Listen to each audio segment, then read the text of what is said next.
This was the movie every other zombie flick wanted it to be after 2003. Welcome to the horror show. You realize there is nowhere to run. Don't know, came to fight. Paranoia is getting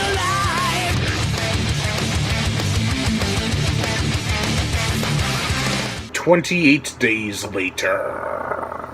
It is so simple and even meticulous with its pacing, yet it is brilliant. The plot: Jim, played by Cillian Murphy, wakes up in a hospital bed after a car accident. It has been 28 days since a supposed apocalypse and a rage virus spread across the world, possibly the world. Now, after meeting up with Selena, played by Naomi Harris, Frank, played by Brendan Gleeson from Lake Placid, Hannah, played by Megan Burns, and Mark, played by Noah Huntley, he and the group try to survive this onslaught of zombie-like attacks. They move from one location to another, trying to find somewhere safe, and thus we have a movie where it is still disputed to this day if it features zombies or people infected with a rage virus. Or rage zombies, if you will. Before this movie, zombies weren't really established as runners. I mean, sure, the zombies ran in Return of the Living Dead, but it was not solidified until 2004 when the remake of Dawn of the Dead came to cinemas, that actual zombies were running.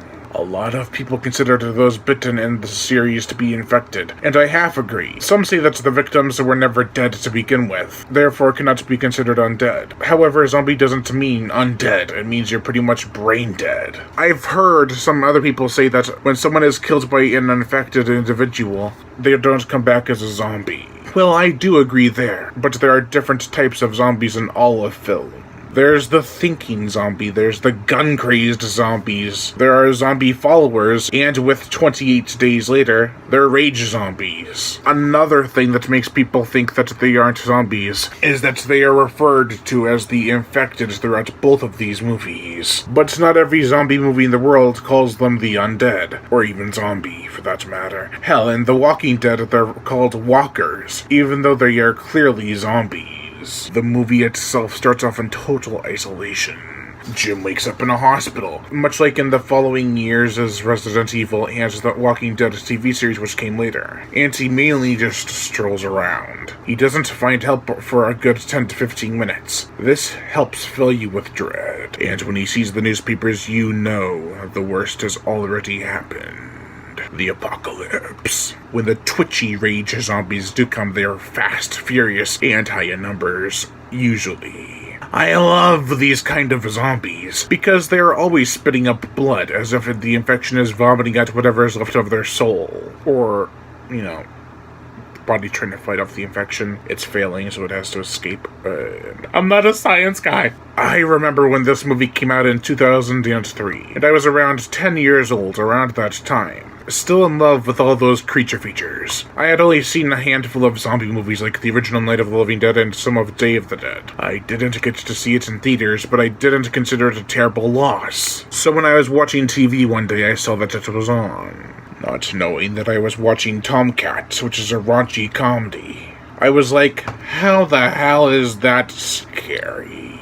Well, there are some pretty scary parts as in comedy-wise in that movie. Never mind. I soon looked on the guide. Yeah, remember those? And saw that it had come on beforehand, and that I had missed it. Well, again, not that big of a loss to me. When I initially saw it, I was kind of bored. It needed more action for my young, naive 12-year-old at the time self. Now, after seeing it again, probably for my third or fourth time, I noticed that this was an excellently well-crafted and told zombie horror story with deep characters, some of which were quite badass. This was a low-budget movie for the 2000s. It actually cost around $8 million. And it reminded me of Dog Soldiers in some scenes, quality-wise. The forest scenes are particularly damp as if it was shot in a marsh. There are some great aerial shots, too. Remember, this was filmed in a time way before GoPros. Many of the characters were actually well developed, and I did care dearly for them. It was also quite subtle in some scenes, with aspects towards the characters' feelings and actions. I did adore the character downtime and slow pace. The pace, which is perhaps too slow at first, but the rest of the film is like a roller coaster ride of emotions and terror. There are some interesting edits and camera tricks. Not like Sam Raimi, but like the director's own style. It was really refreshing.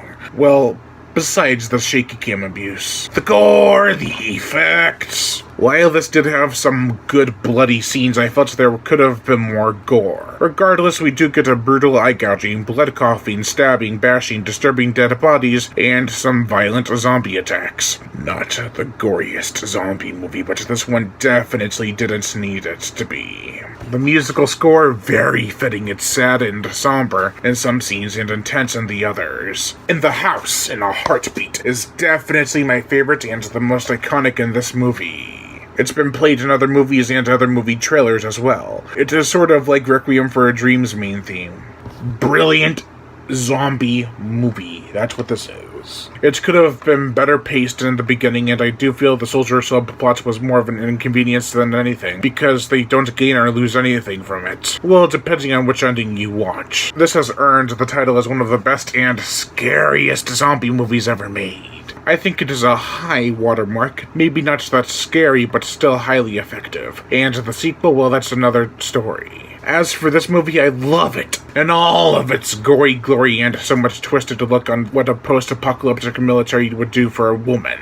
Don't worry though, there is no rape in this movie. With its $8 million budget, it's pulled in quite a profit, making a little over $80 million, which is 10 times the budget. This movie was obviously a success. Could have it been better in some areas, yes, but hey, like I said, the sequel is a different story. Overall, I give 28 Days Later a 4 out of 5.